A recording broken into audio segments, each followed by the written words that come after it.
Sikhs are losing their history not just in books, but brick by brick, building by building. In this episode, I sit down with two members of the team behind Virāsatī Asthan Seva, a UK-based charity who are trying to preserve Sikh heritage sites in India from decay, demolition, and indifference. Why are centuries-old, historically rich gurdwaras, havelis, and forts being left to rot? There are things ebb and flow, but what I would say is, in the Sikh heritage space, private ownership seems to preserve things.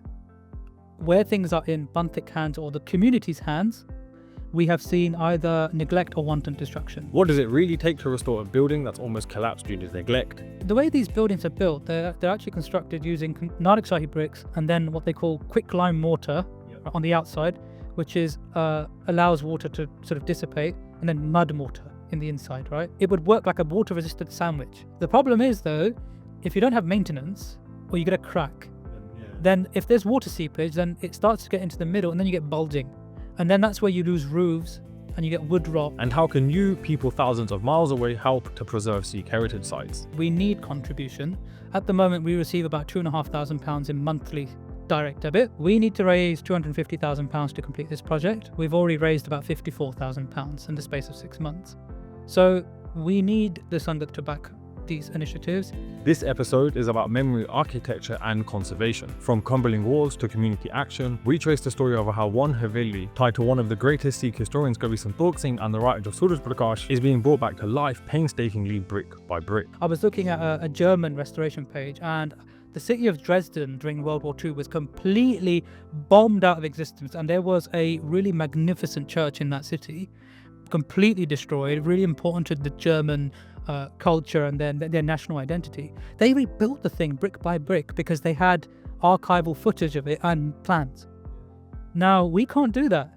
Even Harmandir Sahib does not have that. I'm trying to reach 25,000 subscribers by the end of the year. If you value the history and content that we uncover through expert voices, lost stories, and historical deep dives, don't forget to subscribe and be part of the journey. Make sure you watch this until the end to find out how Virāsatī Asthan Seva are expertly trying to preserve Sikh heritage sites and how you can become part of it. If you want to support their work or find out more about what they're doing, you can find all the links in the description below. Otherwise than that, let's get into it. To start with, do you mind giving us an introduction as to who you guys are, a little bit of your background, and I guess why are you doing what you're doing? Like, what led to it? Why do you think it's important?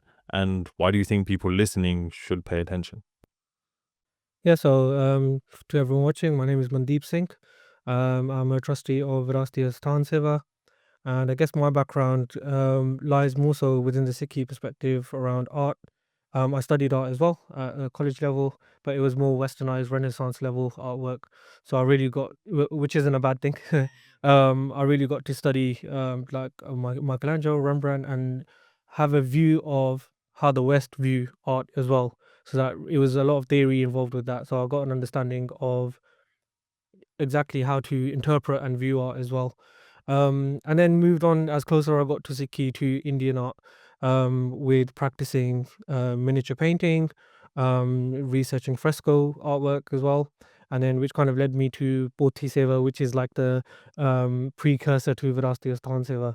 So Pothi Seva is a charity based in Southall, West London, and essentially the main purpose of it is to restore and repair Sikh manuscripts.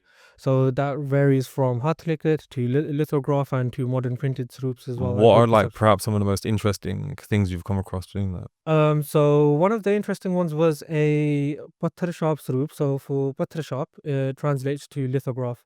Essentially what lithography is, you're writing, so it's still technically handwritten. So you're writing on a stone that's been prepared, and it's essentially creating a stamp. So what that does is it creates a reverse image of what you've written, and then you can then sort of roll ink onto it, press paper onto it, and then that creates the print of what you've written down. But the actual stamp is created in the reverse. So the person who made that... No, they'll write it in the way that they write, and then the paper is reversed onto the stone. The stone is prepped, so the stamp creates a relief where the ink was, and where the paper is, it's lower down. So then you create the stamp of whatever's written. And what that allows you to do is you still have the Hathlikat there, but you're able to create like 5-6 copies of that, or multiple copies of that particular Lakai. The interesting thing in the Sikh scenario is that that would have been done for every ang that's written in Guru Granth Sahib Ji. So you would have had to prepare around 700-800 lithograph stones for each ang that's written. This is almost like a random question because my curiosity has the better of me, but like I've never come across or even heard of like, so it sounds like there should be 700-800 of these stones sat somewhere, right? I've never even heard, like, as in you explaining this is quite an interesting concept. Like, in your estimation, what would have happened to those stones? Because they don't sound like little small things that you can lose very easily. Yeah, so the stones themselves, you can reuse the same stone for multiple prints. So it wouldn't be a case of that stone would have that writing and it still exists somewhere. That stone would then be cleaned. Then you prepare the next ang. I and it's- see. But in Okay. terms of the stones themselves, yeah. So that would we can put down to the advent of printing presses and so on. That those It was just old technology. Yeah, it was old technology, and we don't know whether there's surviving examples of that. We hope so, but unfortunately not. But the practice itself, you see more so within London and UK and Western societies. They still run workshops to understand these things. Some of which we've been on as well to get a better understanding of how these roofs were repaired. So this was in between printing. So you'd have Hatalikat, which was purely preparing ink and paper and writing directly onto the paper. Then you have Patthar Shop, which was the precursor to printing, which allowed you to do Hatalikat and then create multiple copies of that Granth. And then you got the printing presses, which in itself is a Technology. Yeah. So long story short, if I can share it, Yeah, please. the first printing presses were introduced by the British, and the first Gurmukhi script that was created for the letterpress. So someone actually had to carve into steel each akkar of that, but it wasn't for actually Sikhi purposes. It was to create translations of the Bible that would then be spread throughout Punjab. So that was the first, So missionaries and the printing Yeah, press went exactly. hand in hand. Yeah. So then after the I can't really say whether it was after the British left or what, but the printing presses that were then used for that purpose were then used for Gurmukhi printing, and then that led to the mass production of Poti Sahibs that we have these days. So yeah, so coming back to your question, what was the most interesting one? So we had a lithograph group, but in that was written who had written it and when, right? So we can directly link the type of writing, the script, because you have variations of script as well. Yeah. So this was Damdami script Okay. because it was by Hira Singh that had written the script, Amazing. written the Sarup. And he even says which angs he had actually personally written. So it gives indication to that there were schools of Lakaris. So he wrote a portion of it, and maybe his student or his colleague would have written the rest of it. Oh wow. So it's and- like a team effort. Exactly, It took yes. like a whole. precisely. Yeah. And the whole Damdamiya lineage paves way for the fact that Damdama Sahib itself was a school of Lakaris Yep. as well. So we can say during that date that this was still being practiced. And what? When was it dated to? Sorry. It was the early 1800s from what I Oh remember. wow. So Yeah. that's like legit. Like, Yeah. That's mad. Yeah. So And was that in someone's just personal collection? yes, that's correct. So we get a variety of sources for sarups that we repair at Bodhi Seva. Majority of them would be personal collection, but we do have a lot of the Gurdwara's own sarups and Gurdke Sahibs that we repair, and often the case they're more modern variations of the sarups. And then you also have people that sort of gift things away, especially when loved ones have passed away and so on. They have their belongings, which often include Gurdke Sahibs and stuff like that, which they then give to the Gurdwara. So what at Poti Seva, the goal is to repurpose these, restore them, and then hand them back to the ponds, so that then mitigates against the requirement of ordering. More and more, yeah. So again, random tangent, but for someone who has such an understanding of printing and the way Gurbani has been, what's the word, disseminated through time. What's your opinion of like modern day printing practices when it comes to Gurbani? Because in my estimation, with just about everything else, there's an over consumption of it. Like you can get Gurbani on anything, like bookmarks, like literally anything, right? And then you add into the fact that we can order them online in terms of like you can have them mass printed or printed on demand or whatever. From listening to what you've been answering, it almost seems as though the level of care and attention has gone kind of like that, whilst the technology's kind of gone like that. Like, what's your 2 cents on that? Like, as in, what do you like? What's your opinion? Yeah, so I think for the first one that you mentioned with Gurbani being printed on a lot of, like you said, Just bookmarks like and so random on. things, yeah. Yeah, it's become very easy to do that, and there's no real advisory board, let's say, that's monitoring any of this. So it's become a free for all of Yeah. as to what you can do. So I'll leave that answer there. As for the quality of printing and so on, I guess I always come back to this. When we look at the Jewish community, they've been around way longer than Sikhi has, and to this day they still practice hatlikat, Yeah. right? You cannot produce a Torah, you cannot print it. It has to be handwritten, and it's on vellum as well, which is skin. And they've been around way longer than us and have been able to carry on this tradition. Yeah, and I guess from our perspective, we've actually um, gone so far away from this that one could argue that printing swroops is okay, especially if, or at the bare minimum, the care was taken to reproduce these things with the quality of materials that are expected from something that's going to be revered so highly.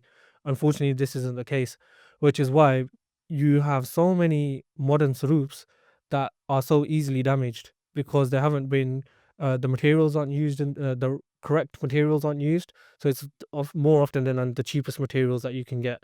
So the papers are very thin. Understood. And the binding is done in such a way that as soon as you do a prakash of a new saroop, you can just hear a crack. Breaks and the spine. Yes, Yeah. exactly. I think it kind of comes back into, if we sort of bring Bhoti Seva into Virāsatī, it comes back to Sambal, what we call Sambal caretaking, looking after. The people that used to run the printing presses, probably the most famous person who ran a printing press from a Sikh perspective was Bhai Veer Singh and the Wazir-e-Hind press, right? These are presses being run by people who are Gurmukhs. So they were producing things that were important for Dharm Prachar at a time where missionary activity was causing a lot of upheaval in Punjab. And so to go from that point, and actually, I recently got to see a Panj Granthi that was printed at that time, 1920s. And just the quality of it, the thickness of the paper, the binding, the lettering is far superior to anything that you receive now from Indian bookstores at all. It's just in another league. The fact that it survived this long tells you that most of the modern books that I have now from Punjabi bookstores, they're not going to last they wouldn't last the way this Bhoti has. And it also speaks to a nature of wastefulness that's come with industrialization. We have more money, we can buy more, right? Back in the day, when things were haflikat, you couldn't buy them easily. You had to wait for someone to write it, and then there may not be a surplus, so then you have to know somebody who writes to be able to get it. Then beyond that, people started to earn a bit more money, but then they would keep things. So my wife's nanny, she passed away a couple of years ago, and the family wanted me to look at some belongings she had, and she was quite Shraddhalu. She had these posters from Langar Sahib and Hazur Sahib from the 60s, and they're like really beautifully printed. They're just like about donation or Langar camps, right? wow. But I found that quite moving because number one, she'd kept them. Yeah. So she was in her 80s when she passed away a couple of years ago. So she's from a generation where wastefulness is not a thing, Yeah. right? Because they grew up poor. They had to learn to reuse and recycle, as most world cultures did at that time, because we didn't have cheap and mass-produced things and disposable income.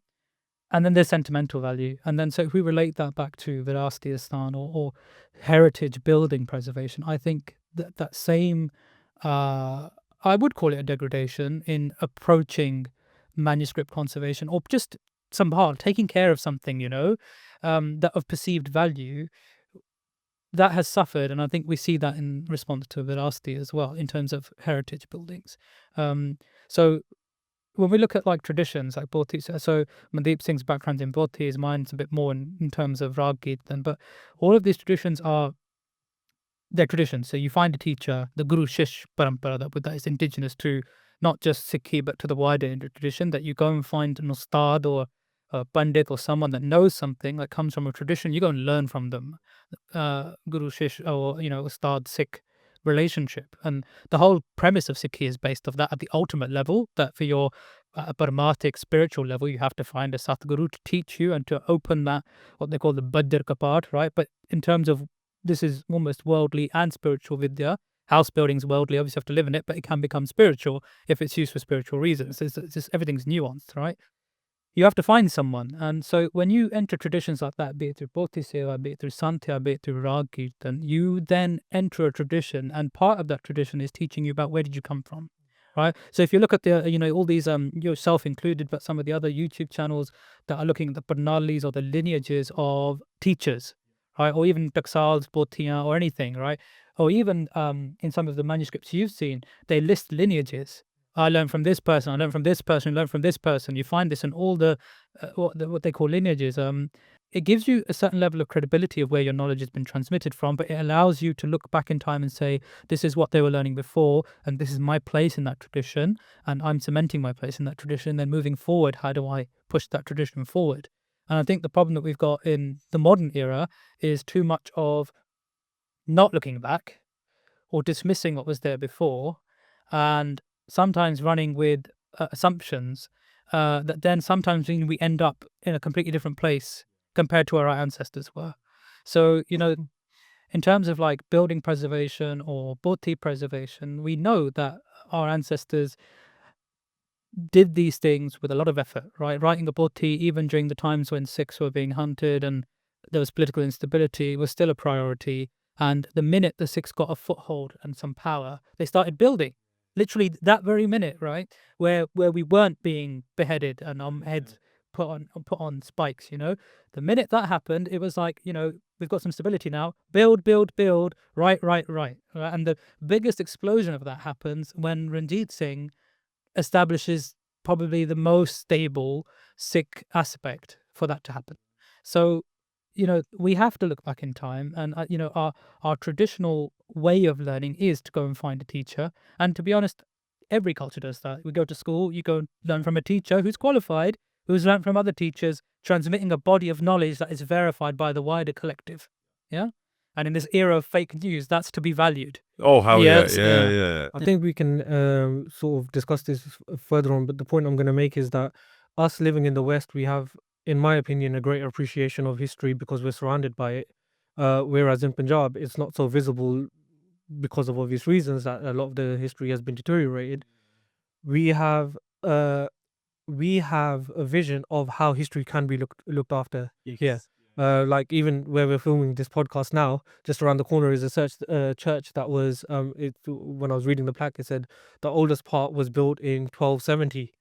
So it's ridiculous, right? So we're living and breathing and walking around these areas in the West where history is looked after, and as well as with the modernity that's around Yeah, it, yeah. we're still working. It's not offices been and this, that, and the consumed other. completely, innit? And I Exactly, think yeah. the other thing that we have to be, and Jasdeep Singh, our other trustee, who is the founder of the other charity, Bodhi Seva, he often talks about this, that we have to remember that in our indigenous culture, for a lot of it, we were reliant upon oral transmission to pass traditions, what we call Sinna Basinna, right? The same Guru Shish principle, you learn from your parents. There used to be a tradition, even Ganesh Singh talks about this. People would gather together in the binds and listen to Janam Sakhi manuscripts being read out, right? These traditions of passing on history in the last 50 years, 70 years maybe, have suffered massive setbacks. Partition, all of this, right? Even just with modern life taking over, we call it 9 to 5, but everyone's working 12, 13, 14-hour days, right? It's no longer 9 to 5, right? Language, all these, there's been significant disruptors to why oral history now has suffered. And with the death of, I would say, my grandparents' generation, which is incurring on maths now, as they reach their 90s and everything like that, you're losing bastions of knowledge that were just in their brains. Yes, yeah. And so in some ways, sometimes we do get people online saying, "Oh, what are you talking about? This, that, and the other. This stuff. You're stressing about nothing." But the thing is, we do have to take more of a, I wouldn't say academic approach, but a more coherent approach to preserving Sikh history in a written format so that it's safeguarded for the future. Because even nowadays, right, if you were to ask people, what was the traditional way that Kirtan was done? What instruments were used?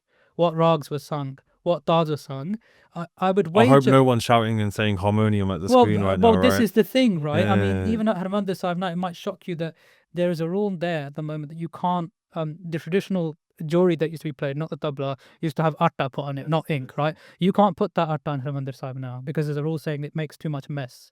Because the atta does fly off when you're playing, right? So something that the gurus themselves created, played themselves, was played for the best part of 400 years in that place, is no longer allowed to be played there. Just So- blows my mind And sometimes. yeah, and it does bog you up. But the problem that I have is that take Rag, take buildings, take any of it, 100 years down the line from where we are now, people will say, oh, the harmonium was the tradition. Because this level of distortion without accurate record keeping, right? This is the thing about the British. Even this morning, I saw a post from an Islamic museum that had idols that were originally in the Kaaba. Yeah, I've Did you seen see that. that? Yeah. And I was like, Yeah, oh yeah. my God. And there was the usual tussle amongst their community saying, oh no, we should destroy all of this. But people were saying, no, we need to see this to see how far our religion has come. And I was like, you know what? Healthy debate. But at least they've got it, right? Whereas in our faith, we're not seeing that.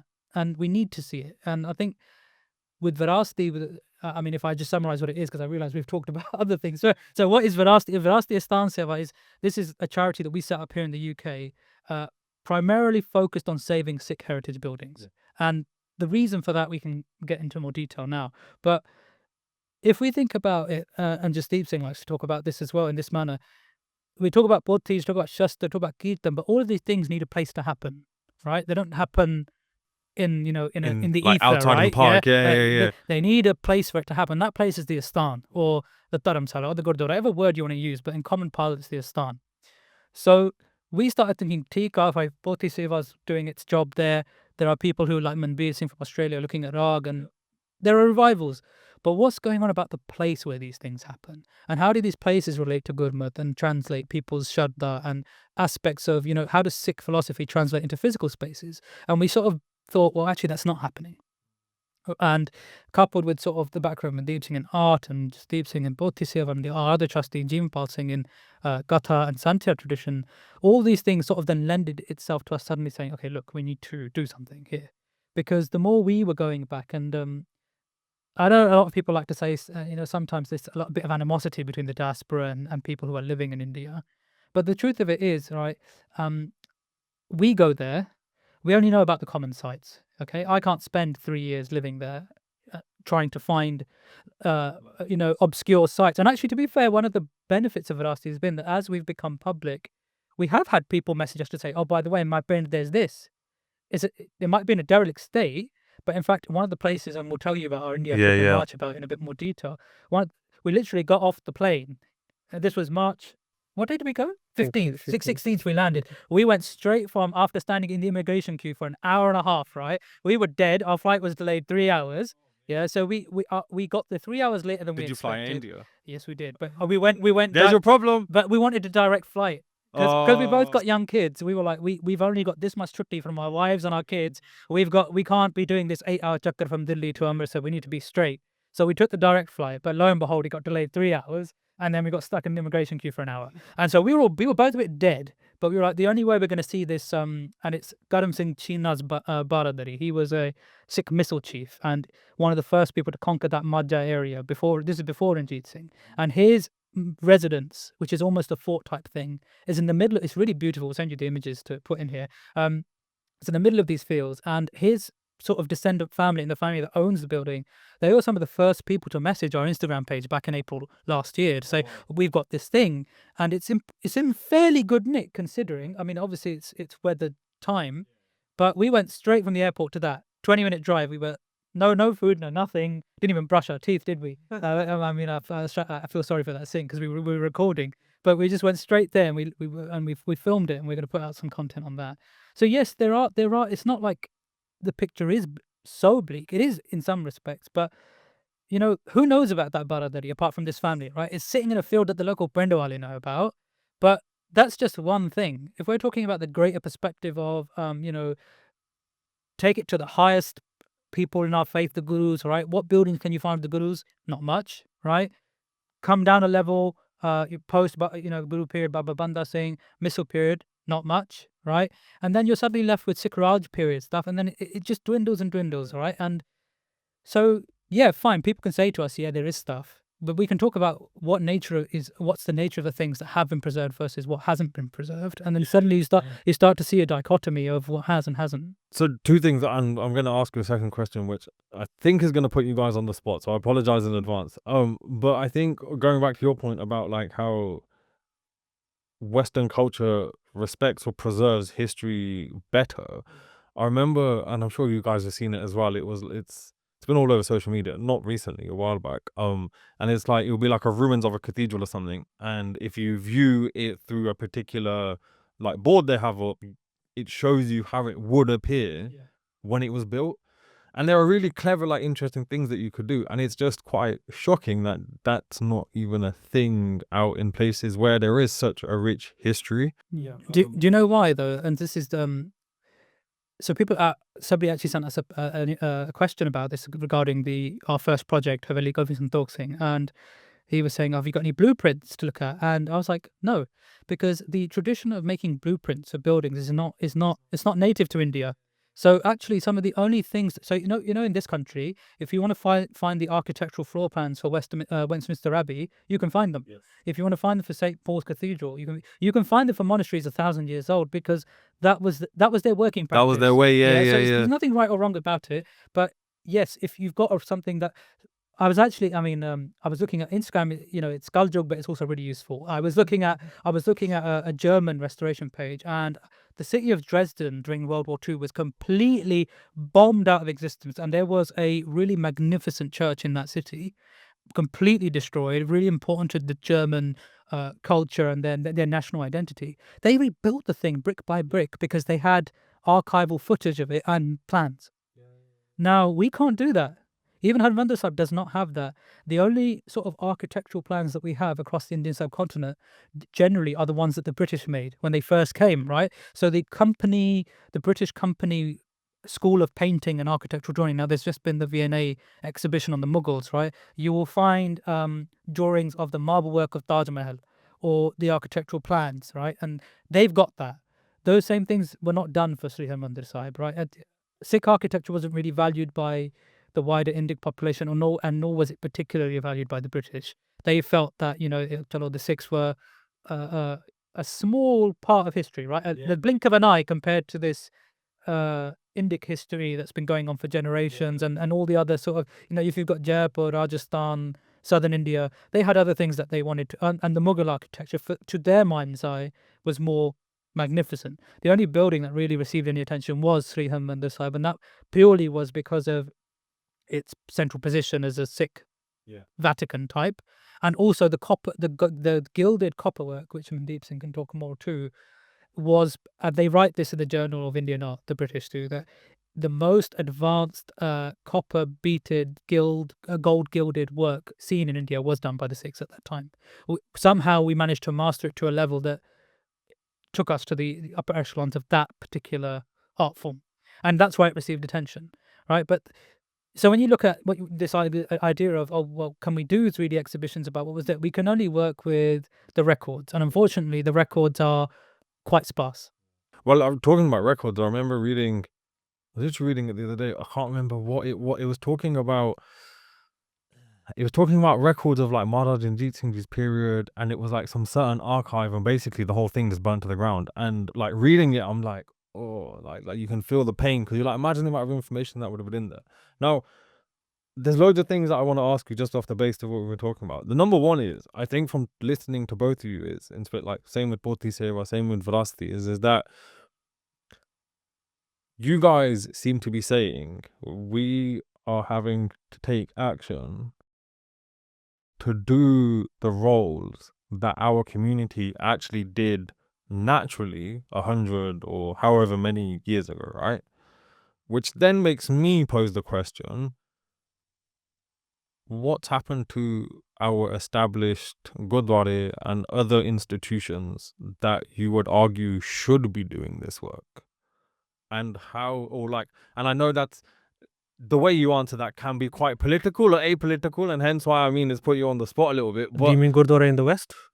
Or do you mean- Well, I guess Gurdwara in the West, Gurdwara anywhere, just in terms of the sheer wealth. I guess in India there are other political, perhaps, ramifications that are outside of my scope. But I just think in the UK it kind of sounds like, for argument's sake, Putti Seva doesn't sound.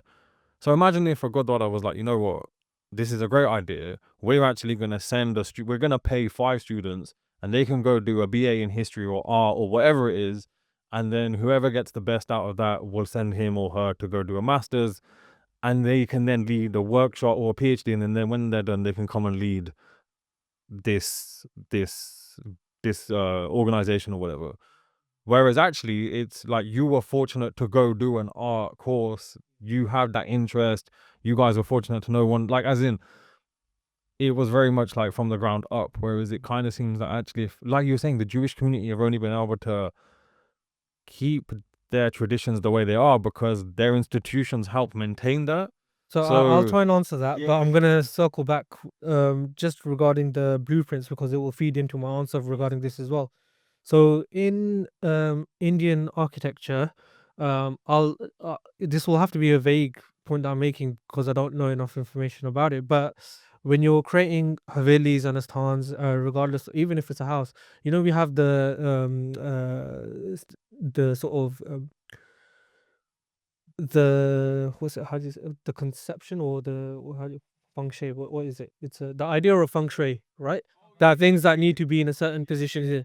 So this exists in Indian architecture as well, and then it leads back to like Vishkarma when he was laying the pans out for yeah, exactly, the TK's deity, innit? yeah, exactly. So there's a whole vidya around how architecture is to be constructed as well. So again, that's passed down orally. So which is why we don't have blueprints per se. That being said, for the Haveli, we were able to map down where the walls were because if we imagine that the Haveli is like a square perimeter with a hollow internal area, which is the garden, a whole corner of that's collapsed, right? So there's a L that's exists and there's a L that will be reconstructed. We'll go more into that when we're talking about the Haveli project. But we were able to understand how that was constructed because we still have access to when we cleaned the foliage and the ground and everything. The blueprints essentially were the foundations of the Haveli, which we could see. So we're working off of that. And I think one point that Resham Singh can probably mention afterwards is in terms of answering that person's question, how what's the blueprints, and other people might then have further questions as to how do we know this is the Haveli. I think I don't know if you want to answer it now or later, but the photograph that by Veer Singh ji took, Yeah. and the history of how this really thing, and then I'll answer the question Yeah, about sure. Well, actually, sure. institutions. We're going to keep going in circles because this is how all our podcasts I love go. this. So I don't Yeah, know if this is how anybody it likes works, it, man. but Nah, it's how our brains work. You know, this whole idea of documentation, right? Yeah. Even when we're talking about architectural blueprints or we're talking about vidya preservation, it starts to actually really manifest itself at the turn of the sort of 18th century, 19th century, 19th century, so late 1800s, right? So even people like Bhai Singh, if you look at Bhai Gyan Singh Nagash, he's someone we're going to talk about who painted Darbar Sahib, right? Legendary artist. He started creating manuals. So he has manuals of how to draw, how to construct a dome, right? So, and that's, I would say, in part due to the British influence and printing presses, right? Because now you can produce books and you can print them en masse. that was actually And- lithograph as And well. lithograph as well, yeah. There you go. So we like circling back. Yeah. And, Connections, I like this. But Bhai Veer Singh, with his printing press, and he published the Suraj Prakash, the very grunt that we're going to talk about, that was written at this Haveli that we're trying to save and we're restoring through our charity efforts. He took a photograph of this very building. So he traced Kaviji's family, met with Kaviji's granddaughter. So this is Kavi Santokh Singh we're talking about. Who would Do his family still any descendants? there are, but I'm not sure if they're open, but certainly like in openly sort of available to talk to. Oh, fine. I Okay. think they must be, but it's hard to trace them. Fair. But during Bhai Veer But Bhai Singh, Veer you can't Singh's do time, that. he They did. definitely were, He yeah. traced the granddaughter, Wow. and she was the one who pointed him to this Haveli, and said, "This is where it was written. And do you have an idea of what the haveli was being used for at that time? At that time, it had already been sold. So the sons and So family. someone else was living in it? Yeah. So Oh, wow. we need to tell you about the project properly. Yeah. And I'll get into that in a minute. No, because it's a long kahani. So actually, let's do that now. Because otherwise, I know time's running away and we won't get to it. We definitely have to do a part 2. Yeah, we're gonna have to do a part 2. Yeah. 100%. So this haveli, right, is in an area called Kaithal, Yes. which now falls under current day Haryana, but would have been part of wider Punjab area. And that used to be under like a prince. A Sikh Maharaja called Uday Singh, right? He's descended from a person called Bhai Bhagtu. So Bhai Uday Singh was the sort of third or fourth in a lineage of Sikh Raje, right? And when we talk about the Maharaja period, obviously we're talking about Ranjit Singh's in the north, and then below the Satluj River, that's where you've got the other independent kingdoms, some of which who align with the British. So Patiala, Jind, Nabha, Faridkot, Kapurthala, that's all in the south, all independent of Ranjit Singh. And Kaithal was also independent under Uday Singh. Uday Singh was a Mahavidwan. He was a poet, he was a mathematician, he was a scholar, very well versed in all sorts of, one of these sort of kings who wasn't just a layabout, basically, yeah? And he was the one who, having read some of Kavi Santokh Singh's earlier works, so Kavi Santokh Singh, this descendant of the Gyani Samprada, so the lineage of Gyanis, trained by Bhai Sant Singh Gyani, who comes in the lineage of Sri Harmandir Sahib's head Granthis. His student, who's learned all this poetics, Gurmat Vidya, Santi, all of it, this bastion of knowledge. Kaviji's reciting poetry and starting to sort of build himself up as a poet, and he comes under the attention of different kings. At the time that Uday Singh takes notice, Kavi Santokh Singh is in Patiala, and he's sort of part of the Kavi Darbar, so the court of poets. And he wasn't really being appreciated for his talents. There are some suggestions that because he was from the lower castes, I put in inverted commas, Chimba caste, that he was sort of being sidelined by Brahmins and some of the other higher castes that were in the court. And so Uday Singh sort of extended his hand. It's like, come, I'll give you everything. Come here, get on with it. So by this point, Nanak Prakash had already been written, the history of Guru Nanak Dev Ji, but the rest of the Suraj Prakash, so from Guru Angad Dev Ji to Guru Gobind Singh Ji, wasn't. And Uday Singh was the one to say, right, your next level, Kavi Santokh Singh, your poetry's at another level. Come and do your thing here, and I'll sort you out. And so Uday Singh gave him this haveli. Now, we visited here in March, did our first proper site visit after the conservation works had started in December 2024. So we're 4 or 5 months in. And Gyani Tikka Singh, who is the site manager of the charity that owns the site, again, I'll go through this in more detail. He was saying that Kaithal is a share of Puratan Havelis. It's known as Haveli Ada Share. And we saw that, right? On every street, there are remains of Havelis. So if you didn't have Bhai Veer Singh's picture, we wouldn't know. There would be no way of knowing that this is Kavi Santokh Singh's Because Haveli. there's just so many. There's so many. Exactly. There's so many, right? A lot of them are in bad state, but there are facades, right? And they're falling down one by one by one. But there is definitely an old quarter of the city in Kaithal. So what happens is Kavi Santokh Singh comes, he gets given this haveli. In fact, he gets given 5 different havelis. This is how much Uday Singh is like, you're a don, you just have it all, I'll give you villages, you just keep writing, right? So, I'm just going to butt in there. The interesting thing is where these havelis are situated. Kaithal is known as Pandita da Shahr as well. Yeah. So it's a city of scholars, but in not Sikhi philosophy. Like Sanatan Indic and religious stuff. Yes, philosophy. exactly. Yeah. So it's interesting that even given his lower caste, he's then plummeted into this area, Which you would where it argue was- wouldn't actually want to have a lower caste person, exactly. innit? Yeah. And given 5 havelis at that, and then obviously the work that had come out of this was Next level. His exactly. knowledge was what brought him there. Exactly. Innit? yeah, exactly. And which it- in itself is quite poetic. no, Well, it yeah, is yeah. poetic, Like yeah. you're breaking those hierarchical. Well, like, it's rules. again, it's the practical implementation of Gurmat, right? I've made this point in other podcasts that we have to remember. We obviously come across caste discrimination in a slightly subtle way out in the West, mainly in the form of songs and stuff like that, and separate gurdwara.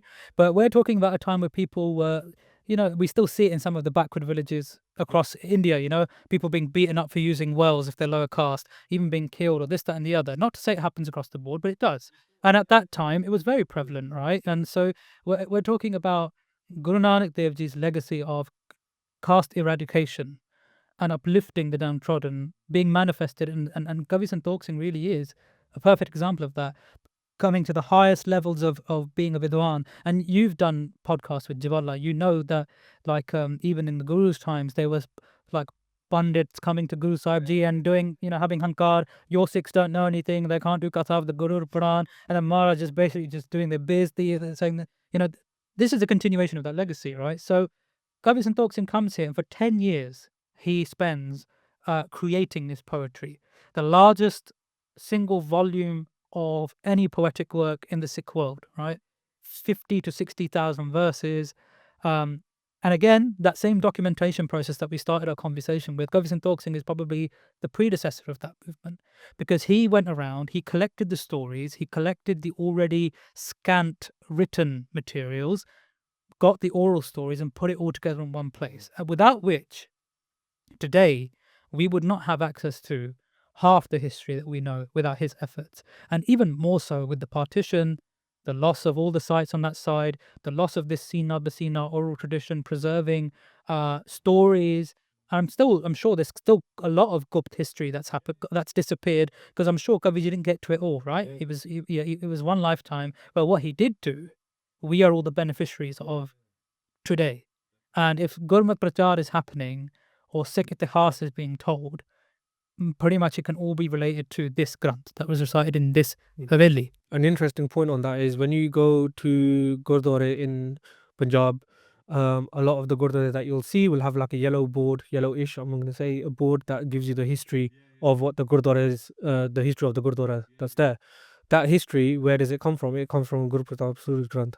Oh, really? Yeah. So all of because I've like as in I haven't been to India for a fair amount of time, but I remember as a kid that would be the bit that I would enjoy the most, because it'd be in Punjabi, it'd be in English. I'd try and read the Punjabi for 50, I'd then read the English, then come back to the Punjabi, take a photo of both, Yeah. and then come home. So all of that Mostly is coming from Yes. vast majority. wow. But then all of it, even by Veer Singh's works, Nanak Chamtakar, Sri Kalgita Chamtakar, Ashtagur Chamtakar, all of this is all rooted in Suraj Prakash, because he basically turned it from being a larivar, so a continuously joint script, into what we call padshed, separated, so made it easier to read, and then also added loads and loads of footnotes to clarify points that were not clear. So by Veer Singh's role in this, number one, documenting the Haveli, documenting Kaviji's life, bringing the script into a far more accessible way such that we can access it today, such that, by Veer Singh's work, I'm sure Jawala would agree that when we're doing, and we've written a Nanak Prakash translation in English, anybody engaging with this text will be using Bhai Veer Singh's works, because those footnotes are so illuminating. There are aspects of the text that need that clarification because it's written in Brij Bhasha, right? Which is, that has its own poetic rules. So Bhai Veer Singh really is the person. So if we're tracking the history, so Uday Singh invites Kavi Santokh Singh. Kavi Santokh Singh lives there for 10 years, writes this magnum opus. He then dies in 1843. And it's the same year that Uday Singh dies. And as soon as Uday Singh dies, because he dies without a male progeny, the British actually invade. And that's when Gathol comes under British control. And Kaviji actually Because he's writing about writes it. about it. Yeah, They're they're invading or something. Yeah. So right at the point at which Uday Singh dies, Kavi Santokh Singh is still alive, and within that year he dies. But he sees the invasion and he says, "But chalo, Maharaj Kirpa, my area didn't get touched in Gathol." But he talks about the destruction of when the British take over. So then what happens is Kaviji's descendants, for whatever reason, probably financial, sell the Haveli and it falls out of Sikh hands for a long time. And Bhai Veer Singh goes and finds it, documents it, writes Kaviji's history in the first volume of the Surya Prakash edition that he publishes in the 1920s, alongside this photograph. And it's I can't actually overstate the importance of this photograph, because as we were walking around Gathol on our last night, it was dark, and we literally saw another Haveli that's almost a 90% carbon copy of this one. It has the same facade, same paintings in the Deora. You could mistake the two. There are some subtle differences on the right that would help you distinguish, but only because of the photograph that Bhai Veer Singh published. Without a photograph, you would be like, How do you figure that out? You wouldn't know. Yeah. So that's the importance of documentation. So then what happens is Bhai Veer Singh also talks about when, we ought to bring this back into the Panth. It doesn't happen. Fast forward 50, 60 years, Gyani Sant Singh Ji Maskeen, a very famous pracharak, he also tries to galvanize the Panth too. So Maskimji tries to. Yeah, to also bring it back. Nothing is successful, but we know this place is still there.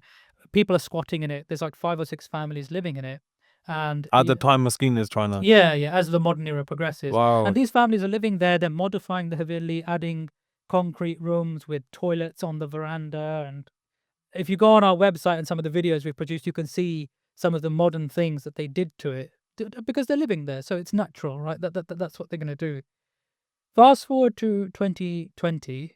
That's when Gyani Sher Singh ji Ambali wale. So Gyani Sher Singh ji is very famous pracharak in the Panth, very renowned for his katha, especially of itihasic texts, Suraj Prakash, Panth Prakash. Gyani ji basically leads a singular effort to buy this place back. No easy task, and we're about to release an interview this week by Gyani Tikka Singh, who's part of that team, who tells us a bit more about this whole story of how the place was procured.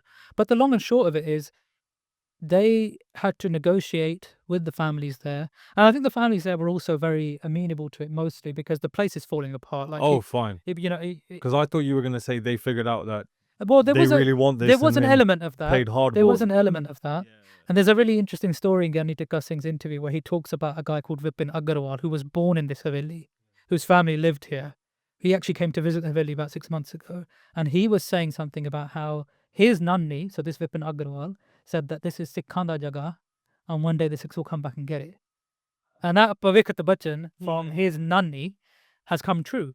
Because now Gyani Sher Singh, through his own real efforts and his associate people, they crowdsourced and bought this place back into Bantik hands. It was a very Bantik effort. And unique. I don't know any other example of anybody finding an itihasic Astan that's fallen out of Bantik hands and then used their own money to bring it back. And then not only that, then it's now been put into a charity. So the Kavi Santokh Singh Churamani Trust owns this building. It's not the private residence of Gyani Sher Singh, who actually doesn't even, he's actually mainly got residence in America now. So he's worldwide. Pracharak, anybody who follows him knows he's in one country one week and another country the next, right? So this project is really Gyani Sher Singh ji's, in terms of buying the haveli and sorting it out.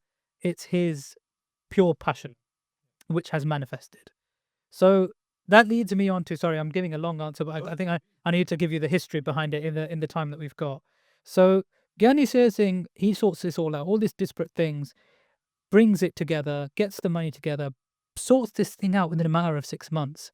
And, you know, suddenly now he's sat with this haveli that is probably like about 250 years old, not in a great state. Because what you start to, people look at these buildings, and this is another point that we try to counteract. They look at them and say, "Hey, tutti ji building, they're not very well made, blah, blah, blah." You know, Mandeep was there. The walls are this thick, right? These are top of the range buildings, but like with any building, right? You leave any UK house, right? I've got a house here. You leave it for more than a year, you spring a leak in your roof, give it 5 years and see what happens. Oh, to it, mate. right? Anybody watch Homes Under the Hammer with the piano guy? Oh, mate, our office building Homes Under flooded the a few Hammer. years ago, like 2 years ago. Yeah, The devastation is insane. If you leave any Western modern built building for more than 10 years, you wait and see if there's a roof collapse or not. Yeah. Right? Just let it rain enough, innit? Yeah. So the way these buildings are built, they're actually constructed using Nanak Shahi bricks and then what they call quick lime mortar on the outside, which is allows water to sort of dissipate, and then mud mortar in the inside, right? Lime was a very expensive material, so it was used predominantly on the outside, and then mud is obviously cheaper.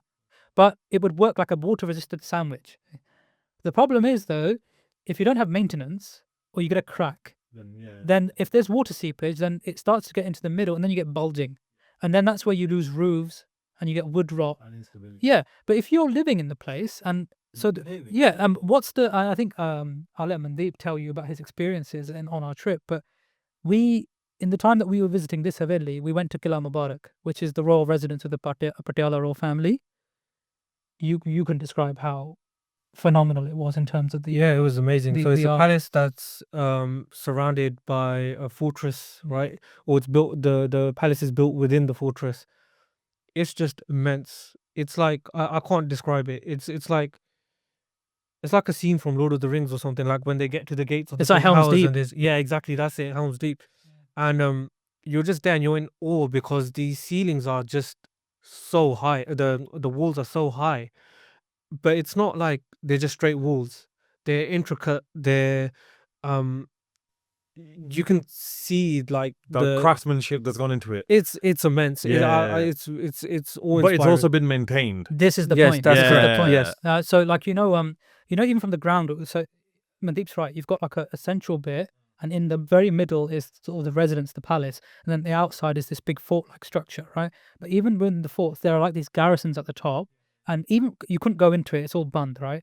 But if you're looking from the ground up, you can even see just with your naked eye frescoes and this is a tall structure, so it just speaks to the quality of craftsmanship. The walls are like so thick, and it's an example of a building that's been maintained, right? So when people are saying, "Oh, these old buildings," I'm like, if this haveli had been maintained, It'd be fine. no modern building could touch it. Yeah, yeah, It's yeah. just way beyond that. The thickness of the wall, even that lends itself to how resilient this building is. Yeah, just on a note on that. So a lot of the buildings, the reason why they're built like that, and this was Gurmeet Rai that had shared this information with me during our March trip, which I was just absorbing so much I information. can imagine. Yeah, Yeah. I'd have just been like, please, can you continue Yeah, talking? exactly. Yeah. Yeah. So the mud mortar is inexpensive, right? It's in abundance, but the key sort of role it plays in it, it's able to take on impact. So where you'll have that as the majority of the internal structure of the wall, and the lime plastered wall on the outside, what happens is even if a cannon is to hit that wall, it would barely break through, right? It's like And a shock if you- absorber. It's a Oh, shock absorber, mad. right? Because it can take on that impact. Yeah, yeah, yeah. It's right? got that flexibility to it, isn't Yeah. it? Yeah, yeah. And it's so strong. And the thing is, even if you do damage it, you can get that wall back up within the day because of the mud mortar. You can just Like kind of make create it there. exactly yeah, there yeah. and then. So it's inexpensive, but it led Practical to the as well, most though. strongest fortresses that are like with able to stand multiple cannon fire. She was actually saying, I think I remember saying as well, the strength and the tensile strength of the mud is actually quite comparable to the lime. Its only weakness is water. So once the mud is actually dried out, It's fine. it's like it's a really resilient. It's not like people think of mud structures. It's just yes, they will melt in the rain, but if they're sandwiched in a water-resistant cladding, then it's the perfect filler material for what you need. Which comes back to the importance of maintenance. And and understanding traditional vidya, right? If you don't understand this, then you're not going to know how to make a wall properly that stands the test of time. But so coming back to the Haveli, Gyani Sher Singh Ji purchases it, and he's saddled with this building that is in a state of disrepair and has suffered for so many years of neglect that it's on the verge of collapse. Yeah. We, as a group of individuals, had been talking to conservation architects, and specifically Maninder Gill from HCMS, who are the contractors who are working at the Haveli on for us and for Kavi Santokh Singh Chudamani Trust. And initially, my interactions with him came from discussing some of the interventions and renovations at Babatar. Yeah. That could be a whole separate podcast. We might Yeah, need yeah, to that get- sounds They played a brilliant. big role they played in undoing a lot of the work, the damage. Undoing. Yeah. Yes. Wow. So the paintings on the first floor were all overpainted in the 70s, made more simple, whitewashed, and their company was very much involved in removing that hell. layer, and bringing it back. And So- you may remember sorry, Yeah. Malaysia So said we we can interject, have No, that's so fine. many Yeah, podcasts on yeah, this. yeah, no, that's crazy. So you can probably recall the viral images of green bathroom tile like within the walls of Babatal. This team that that are working with us on the Haveli and other projects, they were responsible for removing them in a caring way and undoing a lot of that damage that was done from that. So yeah. So this is how we came to know them, and Yes. I can't actually I can't praise them enough. Yeah. Because not just that, we are a bunch of randoms, yeah. Yeah. I am a medic. Mandeep's in IT, right? We obviously have our passions, right? But we don't have I'm not a architectural PhD from somewhere, right? I'm just a random with a passion. And Jasteep was the one who managed to find out the information about Maninder. And we literally just shot him an email. And these guys were so responsive. I think they were just like, when they see anybody with some passion for conservation or heritage, they also just get, On it. yeah, they are on it. And Yeah. the reason why I reached out is because I noticed that at Babatal there were some issues with some of the spelling. So imagine you've got original, because the Janam Sakis, they have writing. Yeah, they have like a few sentences. They have paragraphs explaining it. Imagine you've got the originals and then somebody comes and overpaints them in the 70s. You're then trying to undo that layer. You're left with the figures, it's okay. The painting figures, you can make it out. But with the text, and especially I think at the time there were some people who were not Punjabi per se, but even for Punjabis it'd be difficult because the original text was Lariwad as well. Trying to figure out what was there and we don't have reference images. We only have so far, and again, so I'm going to put out a call on this podcast. If anybody, and I doubt they have, anyone's got any old pictures of Babatal, send them in, because we've only got 6 or 7 original images of the paintings before the 1970 restoration. So everything that you see circling on the net is all modified. So everything that you see today Yeah, it's isn't modified. original. It's a mishmash. It's mostly returned back to what it was, Yeah, it's mainly but the text. without the reference images, We're not sorting sure. the text out Yeah. is hard. So what you see now is a modern, the best attempts without reference images to take it back to where it was. But the other thing that they did, and this was something that we literally met them, and I met them having known him virtually for 2-3 years. This was my first meeting with Maninder face to face, so that was quite nice. It was good to put to meet someone in the flesh, and we were discussing this project more in detail of what they did. So this work was done around 2015, Maninder's team that did it. But actually, their main reason for getting involved with Babatal was because Babatal's been through a lot of transition as a building. It's not been steady state. In fact, the ground floor was clad in marble in the 1900s. But the byproduct of being clad in marble at that time has meant that there was a raising damp issue. Because of the Ishanan practices of washing and lack of drainage and cladding in marble, there was no route for the water to escape. So they actually mainly got involved to remove that marble. So now when you go to Babatal now, you'll see that there's like a bare plaster layer with some remnant of frescoes. And that's because when they took the marbles off, initially there were frescoes all around the outside. Then those were marbled over. And again, it's something that we've talked about in previous podcasts, isn't it, Mandeep? That there's a difference between the quality of either the marbling in the 1900s. It was still good quality, and they had gold panels as well, or at least brass. It's difficult for us to tell. That were reliefs of the Das Guru Sahibaan, the Chote Sahibzade. Even those were works of art in themselves, even though they were placed on top of frescoes. But Maninder Huni's main role was to get that marble off to allow the structure to breathe. So these guys are so humble. And again, this was like to be fair to them, the SGPC instigated this work. That's good. Because if that damp had risen further, you would see the collapse of a Of the whole nine-story building, yeah. Right. So by taking that marble off, they've Do allowed. you think, like, I don't mean to interject, but do you think do you think that there almost needs to be an event like that for institutions like the SGPC or someone to take it more seriously? Like, as in, because it almost seems like something needs to be done to like wake the community up to care and want to preserve. Shall I tell you something that was a bit shocking? I was talking to someone. I won't name names, but I was talking to someone who's quite involved in the prachar space, and I was talking about this issue, Babatal, saying that if we hadn't have intervened, or Maninder hadn't, and their team hadn't have intervened at that time, you could have seen a structural collapse of this building. Now, to someone like me and our team, that's like calamity, like just complete should not happen. It's loss of everything, history, heritage. But his response was, "Koi na aapa fir banavange. Don't worry, we'll make it again." And I sort of said, look, there's a difference between Sikh Asthans being, attacked by the Afghans, the Darbar Sahib being blown up 4 or 5 times, right, by invaders, and having to rebuild, and then rebuilding to the very best of your quality at that time, versus negligence.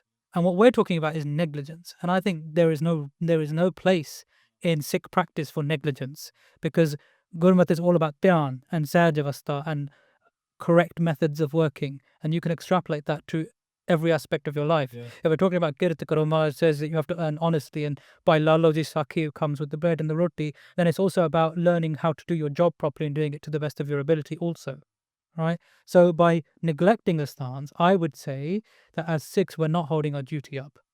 And then to take that viewpoint, my problem with letting something like that happen would be is there would be a significant part of our population who would say, Koi nahi, Puratan siga, Purani si, it was gonna fall down. We'll just make it new. We'll make it better. I don't know. Do you agree with that, Mandeep? Yeah, I'm holding back a lot of my views. He's bottling. Yeah. But so that's why I'm like, no, we need to alert people to these risks and take, especially with Babatal is such a unique building. It's, when we talk about why do we need to do this heritage preservation, and our time's running short, but we'll talk about one of the other projects that is in the pipeline, the Vasti Astan, which has some of the best preserved specimens of the Sikh school of painting. Right? Game Singh Bidis. Baba Bikram Singh Bidis. Okay. It's got paintings of all the Guru Sahibaan, and they're very well preserved. They've never been modified. We've had them chemically tested by the conservation team. It's going to contribute to a whole new body of knowledge about Sikh school of painting. I look forward to that. If anybody does any research in this, right, the Sikh school of painting only, and Mandeep, you can talk about this more, right? It only existed for 50 to 100 years, right? Gyan Singh Nakash is one of the biggest stalwarts of this tradition. But the buildings that they painted, take Goindwal Sahib, the Bauli, right? That used to have frescoes all over it. It got marbled over in the 50s, and then the only remaining strip of portraiture, the Das Guru Sahibaan at the top, has been ruined by intervention in the last 2-3 years. Yeah, that's the only intervention trying to make it better. It didn't need it. They were in perfect health. I saw them with my own eyes 5 years ago, 10 years ago. There was nothing wrong with them. Somebody has completely overpainted them, and they look like cartoons now. Just going back to like the 50s or whenever, like when this kind of fashion of wanting to put, it's still a fashion, but putting marble over everything and like sprucing everything up. Like from your guys' research, what is the main like impetus? Like what is driving that idea? To be fair, that wasn't. It was further than that as well. I think Maharaja Ranjit Singh started with the marble work, right? I think Resham Singh can explain more on that with more detail, but it started from then. So it wasn't. It's not as recent as we think.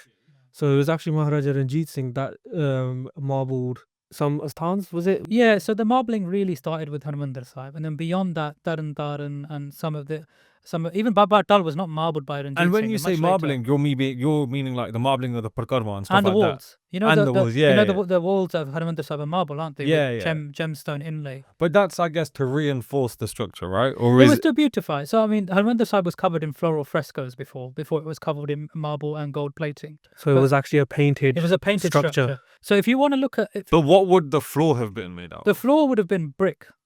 And then it was marbled later. It would be brick with lime concrete type structure, like you see. And then the flowered frescoes and everything that came on the walls. Yeah. On the walls. So, and then so just a little tidbit of information there. So the gold panels that you see on the Darbar side, when you see the floral patterns, they mimic the fresco that was underneath that panel. Yeah. So it's not. So you can imagine how colourful and nice. Yeah. So Amritsar itself was known as the painted city. Yeah. So that was its main thing, right? So Harmandir Sahib was painted years ago. Wasn't the golden temple. Yeah, it wasn't. Because obviously everyone grows up with the story that Maharaja Ranjit Singh Ji puts gold on, which is obviously true, puts gold on Harmandir Sahib. But prior to that, it was painted. It was completely painted. There are images of it. There are images of when these. Quite rare to find. When these gold panels come off, and we may not have time to talk about this today, but there's been recent seva in the last 20-30 years where they've replaced those gold panels. And when they've taken the originals off, you can see the frescoes underneath. But by Bannoji's Gurdwara in Pakistan now is a carbon copy of Harmandir Sahib and still has its frescoes. So if you want to see a example of a building that would have been very similar in its decoration to how Harmandir Sahib was pre-marble, pre-gold panelling, by Bannoji's Gurdwara is the one to look at. But I would argue that Ranjit Singh's intervention was one of Shraddha, gold obviously being expensive, but also a preservation material because it's completely stable and doesn't rust. Yes. But also it was very sympathetic what they did. And by putting marble there, I mean, it was funny, we had some conversations with other random people that we met in India, and some people were like saying to us, oh, you know, marble needs to be put there because it's a more resilient material compared to lime, and, you know, these old Nanak Shahi structures wouldn't cope with the population of people visiting. I would dispute that, but I can understand it to a certain degree. I certainly don't think that's the reason why people are putting marble these days. I think they put it because they think it's an expensive, nice material, and there's a fad of doing it. Yes. And certainly they put it in places where it doesn't need to. It's like when everyone wanted to get marble kitchen tops. Yeah, exactly. Like, it's it was like a big fad. kitchen top. Yeah, but, you know... and the problem with the marble, sorry, I'm going to... it's the quality of marble is very different. So during Maharaja Ranjit Singh's time, and I mentioned this before as well, that in India, the marble that was used for these places it had purpose as well, not just form, it has function as well. During the hot summers, it was cooling. It allowed for cooling as well. So when you're walking on it, Not burning your it cool- feet. Yeah, exactly. Whereas now the modern marble that they use, it just burns your feet. Yeah. It's a completely impractical material. Yeah. So it's like someone saying like, I like the look of it. I want to get it. Get me the cheapest one of that. But then you're completely bypassing the actual And the function, of yeah, that you've material. lost that. And the thing is, it's just like the marble and gold stuff. It beautified Harmandir Sahib in a sympathetic way. But now, you'll see if you monitor our Instagram page, I am slowly doing analysis on all different Puratanistan where we have images, and what you start to see is a fad of marbling things. But because marble is expensive, and also creating intricate design in marble and carving it for like tirokhe, the archways and this sort of stuff, for the smaller gurdwara, they don't do that. They're just plain slabs of marble that are put on top. And when you look at the structures that were there before, where they do what they call stucco work, so they make intricate designs out of carved brick and they cover it in what they call stucco, which is like a mixture of lime and concrete plaster. And from that, you can make really nice molds, really intricate work. When you look at old gurdwara, they all have that really beautiful, intricate work, which to achieve in marble is just that much more expensive, because you then need somebody to carve that, right? And carving marble is a much harder task than carving brick, and far less forgiving, right? You crack a slab of marble, you're in trouble. You put chunks of brick together, you crack a brick in half, going, now I'll get another brick, right? So what you see is actually a deterioration in the quality of embellishment.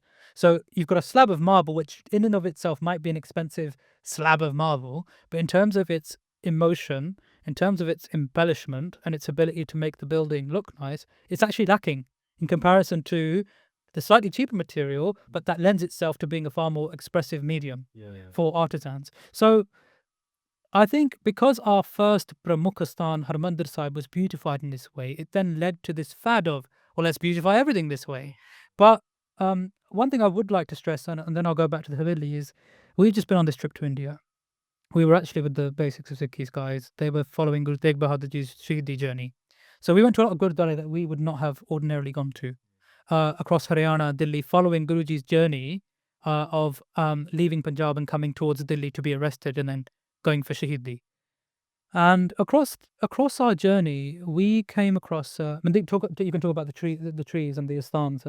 Yeah, so we came across a lot of gurdwara, so much history, and then, like Reshma said, these were gurdwara that we probably weren't going to visit. We were just focusing on the key places given the time that we had. But we were with Kavi Singh and Sukhdeep Singh, and we were able to visit some gurdwara where, again, thanks to Kaviji's work, were able to see historical places as well. So it would be gurdwara that were built in memory of the tree that's there. Right, so the tree itself played a pivotal role within the history of the Guru Sahib's. Yeah, and so it could be where like Guru Sahib Ji rested, or they tied their tree or something like that. Any little snippet of information that was provided.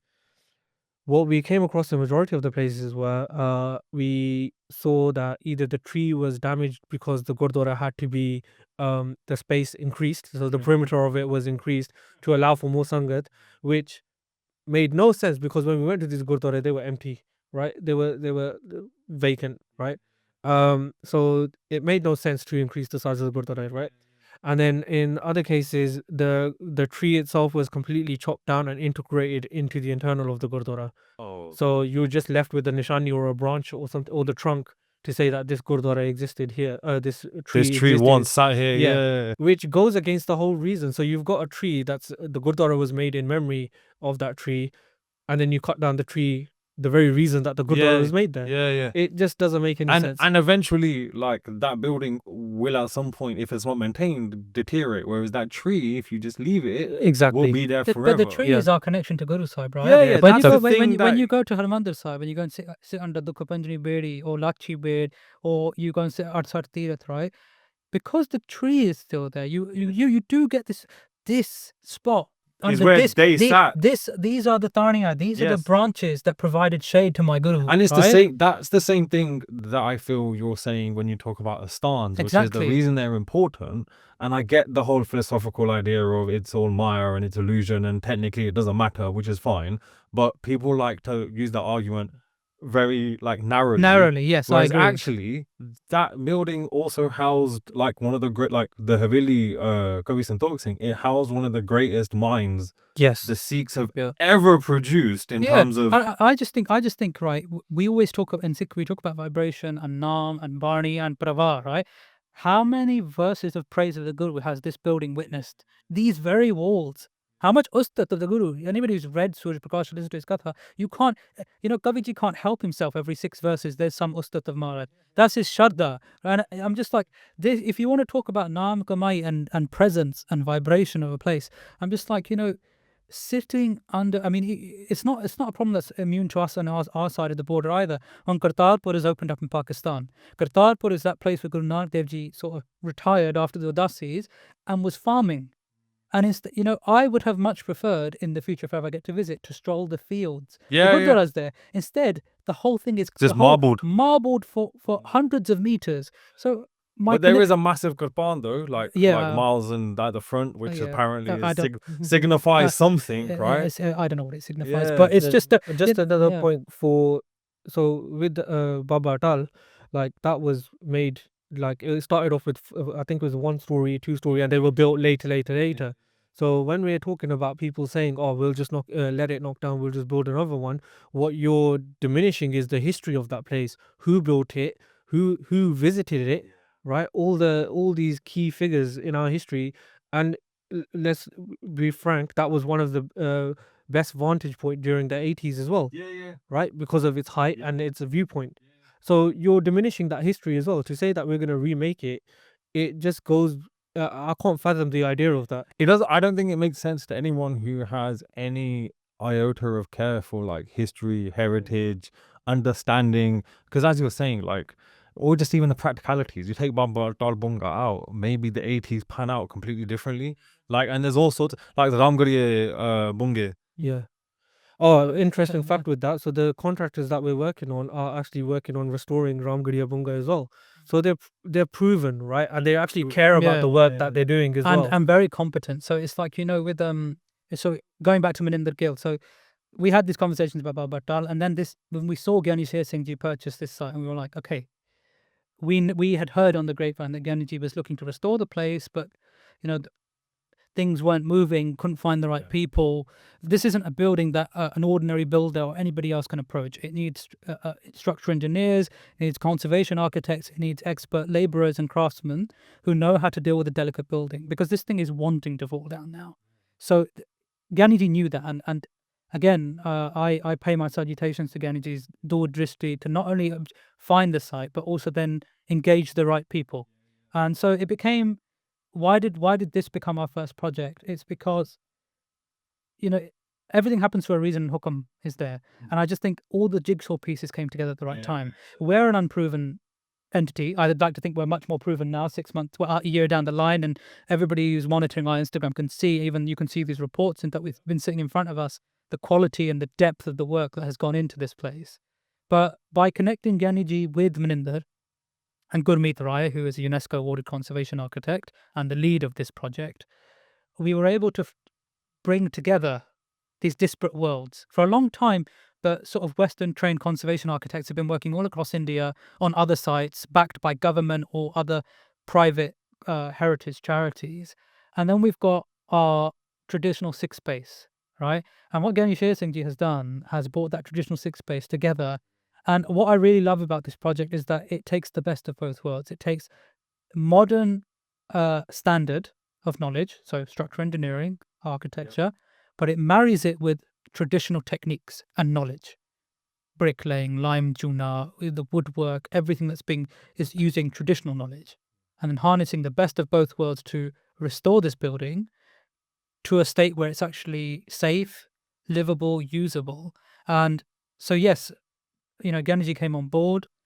We established as a charity, and the three of us, Kavi Santokh Singh Churamani Trust, who owned the site, us as Virāsatī Asthan Seva as fundraisers, but also researchers and some kind of logistic players, logisticians in this. The three, and then obviously the conservation team. So HCMS, who are the contractors, and then CRCI, who are the conservation architects. So they make the plan and they give it to the contractor to implement. that's the trifecta that's working together. And Manuscript, the work started in December 2024. We've been going for five months now, and we've seen some serious progress. I would say I haven't seen this quality of work before going on in the Sikh Astan. So this building is being resurrected out of the ashes. And, people often ask us, so what's going to happen with it? Where is it going to go? And to them, I kind of say, well, this area, although it was a Sikh kingdom, is very, very, it's Hindu. There's not many Sikhs that live here. There's two Itihasik Gurdwara. But Gyani Tikka Singh, who's the caretaker of the site, who is a trustee of the Kavi Santokh Singh Churamani Trust, he's been living at this, if we talk about unsung heroes, he's been living at opposite this haveli for 4 years. And bearing in mind that the work proper has only started 6 months ago. So for 3.5 years, the guy has kept a bearer on this site to look after it, to try and stop any further deterioration. They were coming under a lot of pressure from the local Sangat, who were sort of looking at it like, why don't you just knock it down and build something new? It's a health and safety hazard, Because we had scaffolding and yeah, stuff we had to prevent any scaffolding. further damage during rain and monsoon And people were period. like, just take it down. Because the roof was gone, the roofs had disappeared, right? Yeah, So yeah, any yeah. water coming in was causing more and more damage. And to be fair to them, it's a legitimate viewpoint. In India, this sort of project hasn't been seen. Yeah, yeah, Right? it's So not I a don't- common thing. I don't Yeah, judge the yeah. rural people or even the townspeople for being like, what are you doing, right? Because, and again, this sort of government, it took 3-4 months to produce these conservation reports, because to do anything properly, it does take time. But people were getting impatient. It's like, what's going on? And now, 5 months down the line, people are like, Vadaiyan. yeah, badi kamal di kam ho rahi hai, ho rahi hai, Locals. with the locals, Yeah. right? Yeah. But that's refreshing. It's really refreshing, because we're like, we knew that Manuscript, if we just stick it out, we know that once this project starts to get moving and some momentum, Or snowball. yeah, it will snowball, and people will Yeah. suddenly, oh wow, you know what? This isn't just an idealistic dream or a bunch of guys from the UK chatting gas, Yeah. which is what we get a lot of Just the time. giving it the bump, Oh, innit? yeah, Yeah. just giving it these like just chatting out of their backsides. I'm like, I'd like to think that we were never doing that. No, but no. But I think the work talks for itself. does, as well, it does. Because, like, as Yeah. in, you can only kind of bullshit your way out of something so much, and Yeah. something like this, there you have the receipts, you have the image, Yeah. like you have all of the work. We're showing the Yeah. progress Yeah, as yeah. it happens In as real well, time, In as real well, time. right? Yeah. which hasn't been done before. And Even these yeah. reports themselves, I'm confident enough to say that there's no other production or publication on Sikh architecture such as these reports, and it goes through every single material that's used in, like, we were talking about windows, little like metal Like facades nothing's and been things like left that. in it. Yeah, exactly. Yeah. Everything's detailed in its most minute format, and like you say, the work speaks for itself. Yeah. And also, I like the fact that you guys, so again, not to name names, but there have been projects in the past for various Sikh, Pontic projects where a massive amount of money is raised and the project never really materializes. Whereas the way you guys are doing it is you're doing the work as you're raising the money. So there is no question or issue about, all right, well, where's the money going? Because you can be like, well, look, here it is. Literally, here are the bricks or the work that you're paying for. I mean, even beyond that, Ahmed, like it's I can't tell you how professional these people are. Off the back of this report, we have a 50-page cost estimate document that does a market rate analysis that tells us how much we're going to spend, right? That was how we generated the figure that this project is going to cost us near £250,000. Now, when they're invoicing us now, they look at that document and they're so meticulous. This is all them, by the way. We didn't even we wanted all that level of detail, but they've taken it to another level. They've gone and employed an independent quality assurer, a retired inspector from the Archaeological Survey of India, who is coming in to assess the quality of the work and checking their billing to say, have you done this and is it done to this quality, before they raise invoices to us. So, like, as far as having faith that this fund is going to where it needs to go, that it's being spent appropriately, that what is it being spent on, I don't think we can even give any more transparency than this. Because right? it's down to the penny. It's down to the penny, and they are just they're working so professionally and quality assuring their own work. And I think where I'd want to, like, because we've probably got, like, I don't know, 10 minutes, 10 man. minutes. Yeah. I know we've done a whistle stop tour. There's many facets. There's we can so come much back more to ask. but, Yeah. But what I would say is, look, when we look out across the Sikh world right now, and we try to look for projects where heritage is being looked after, what we see is that, yes, where Asthans have been in private ownership, generally they've been okay. And we're not, so Qila Mubarak, right, in Patiala is in good state. Yeah, it's been looked after well.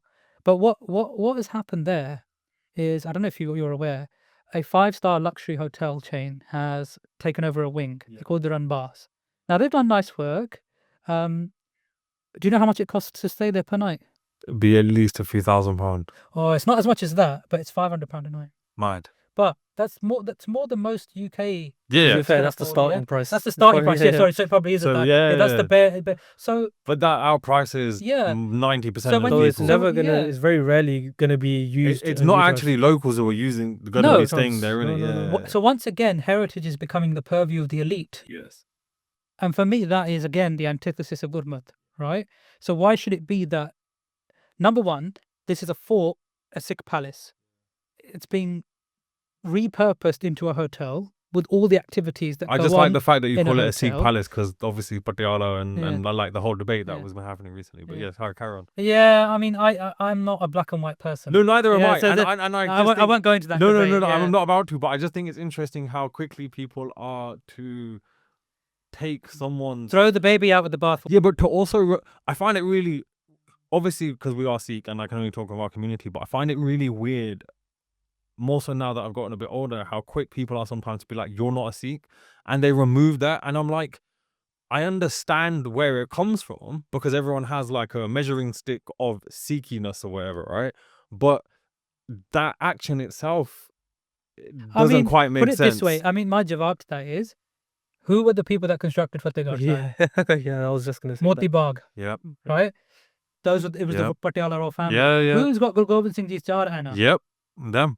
Them, Yeah. right? So swings and roundabouts. Yeah, no, completely. There are things ebb and flow, but what I would say is, in the Sikh heritage space, private ownership seems to preserve things. Where things are in Bantik hands or the community's hands, we have seen either neglect or wanton destruction. Now, just to bring it back, I mean, even on our trip, right? We went to Anandpur Sahib and went to Moti Bagh. In Anandpur Sahib, at Gur Ke Mahal, where Guru Gobind Singh Ji's family used to reside, we were literally standing there filming, and this old this bajur came up, and he said, "Kisi ki kaat de? We're making a film on like Virāsat." And he said, "You know what? These lot have destroyed everything. The Sodhi family gave the original structures to the Panth decades ago. Then they rebuilt everything." So just a Yeah. quick part on that. So the land of Anandpur Sahib is still under ownership of the family lineage of the Gurus. The Sodhis, yeah. The Sodhi. Do they still exist then? Yes. Yes. The Sodhis actually have havelis in Anandpur Sahib. We saw some of them. So this is what Resham Yeah, Singh was going to yeah. come on to, is that, so they said, okay, we're not going to look after the Gurdwara and stuff, we'll leave that to you, whoever They the gave it back to the institutions Panth. are, gave it back to the Panth.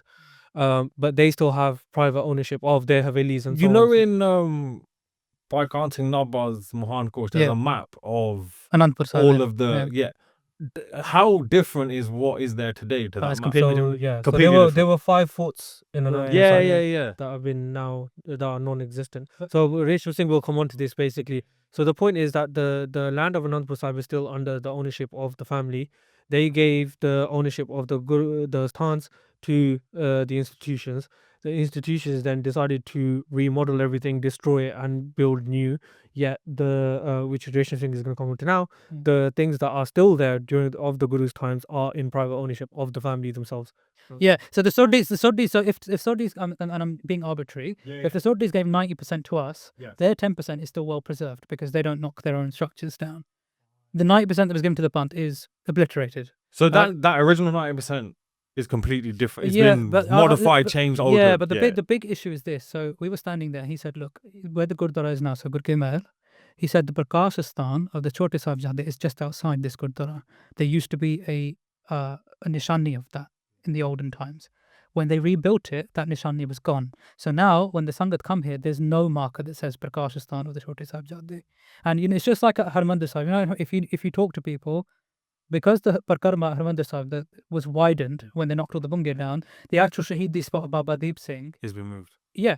So it's actually in the Parikrama where you walk now. Rather than so- where they've put Right, it. Yeah, so there because the was a- Parikrama- Yeah. Because at the time it would have happened. It's a thinner on walk. the bank of the Yeah, Sarovar. yeah. Yeah, so there was a Asthan there, which then got turned Done. during the, and then there was a marker on the marble. So there was a, on the marble they had placed. Oh, I see. Yeah, Like, as in Nishani. this was where the Yeah. Astan used to be. Now that's not there either now. Yeah, they've taken. So it's just a uniform pattern across the So marble. technically, just to be like devil's advocate, when you go and pay your respect to that bit where Baba, like they say Baba Deep Singh's Jaga is Well, it's about 15 yards to the right. yeah. But this is something that we saw across our whole trip. So during that one, so the Buzurg uncle was like, we never walk past this part of the Pakarma in Anandpur Sahib on that small gurdwara. So just Because of a what they walk away know. from Yeah. Yeah, but again, it's the documentation. He goes, but we see all the local, all the Baharle jade hai. Baharle jade on there. They'll walk over it, and that's like a big sign of disrespect because it's just over the Asthan where the Sahibzade was But it's born. not our fault. We don't know, right? So we were standing over it, and he came, and I was like, you know what? I'm so glad you told me, and we've videoed it now. But I was almost like, we need to do this in every village in Punjab because when these things have been reconstructed, it's not just that they've knocked the old buildings down; they've also distorted the actual accuracy of the place. This Bujurg is telling us the Purani Sangat of Anandpur Sahib matha take this spot as the Prakash Astan to Chote Sahibzade. Or Baba Deep Singh, I'm sure there's lots of people that don't know that and just walk over that bit of the Parikrama. And I didn't know about it until friends of mine told me about until it. you guys explained it, I Yeah. was like, oh yeah, that makes perfect Yeah, historical so people sense walk as well. around it. So you Yeah, will yeah. see We need Sikhs the that walk- equivalent of basically around blue it. badges in London. Yeah, you know when the- you see Yeah, like, yeah, heritage yeah, badges. yeah. That's all it. Yeah, Even yeah. That's all something it simple takes. as that. That's That's all true. it takes. Like this was the actual spot where Yeah. this happened. Yeah. But you know, even when we were in Moti Bagh, and we were standing there, Moti Bagh used to have, when the Patiala Raja built it, it had the same sort of architectural style as Qila Mubarak. It's been rebuilt in the last 50 years. And an old Nihang Singh came up to us and said, yeah, the original Gurdwara was here, now the new building is over there somewhere, like 100 meters to the right. So it's not just that they've rebuilt things, they've also done it in a way that's not even accurate to what was there before. And so The funny thing Complete was historical we distortion. got lost looking for the Nishan Sahib because they've kept the original Nishan Sahib, Moti Bagh. Moti Bagh. And then we went to the Gurdwara. After we were walking around, I was like, Rishabh, there's no Nishan Sahib here, yeah? Where is it, Yeah. yeah? So we're looking, and we couldn't find it. And then it's just, you have to go for a bit of a walk to find so the Nishan Sahib's in one place, the Gurdwara's in Yeah, the Yeah. but the Nishan Sahib is original. The original one. Yeah, and even the structure of it internally is original. It's original. been covered with the facade and stuff, but it still exists. So it's little things like that that really mess with the history of the place because now, if it wasn't for that Buzurg, the Nihang Singh, we wouldn't know. Yeah, and I think that's going forward now. I mean, in the last 10 minutes, to summarize our discussion, we really feel that older buildings, number one, they're better quality. They show the shraddha of the people who built them. They allow us to connect to history in a far more emotional way than concrete buildings do now. They're also more accurate because clearly the way they're building now is not accurate to what's been going on. And beyond that, then, this is the legacy of our people. If we've not got buildings that are more than 50 years old to show, the Catholics have just done their Vatican process with the conclave, and you've seen pictures of Michelangelo's paintings all over the Sistine Chapel, which are... I've been to the Vatican. Yeah, I've been there too. And it's stunning. Oh. And it's just like those paintings were painted at Guru Nanak Dev Ji's time, and they're Yeah. still there, right? If you think about the fact that the Vatican is the last remnant of the Roman Empire, Yes, but this is the thing. Like, so look, when we went to Kalam Mubarak, it did take my breath away, right? I was like, see, and that structure is not more than 200-300 years old, right? So, what are we doing with this charity? I think day by day, week by week, people are contacting us. To be fair, we even when we went to India this time, these descendants of Karam Singh China took us to that Baradari. Guru Sargun Singh, he's a young guy on Instagram who's got a lot of historical interest. He showed us around Anandpur Sahib, showing us old havelis, things that we just wouldn't know about. We're just like, we need to use the social media age, right? And I would put this call out there on this podcast. If you know something about your village, your town, tell us. We should make an index. We should document everything. Even if we can't save it all, let's document. Talk to your elders. Look at people's families went to India in the 60s and 70s and recorded stuff.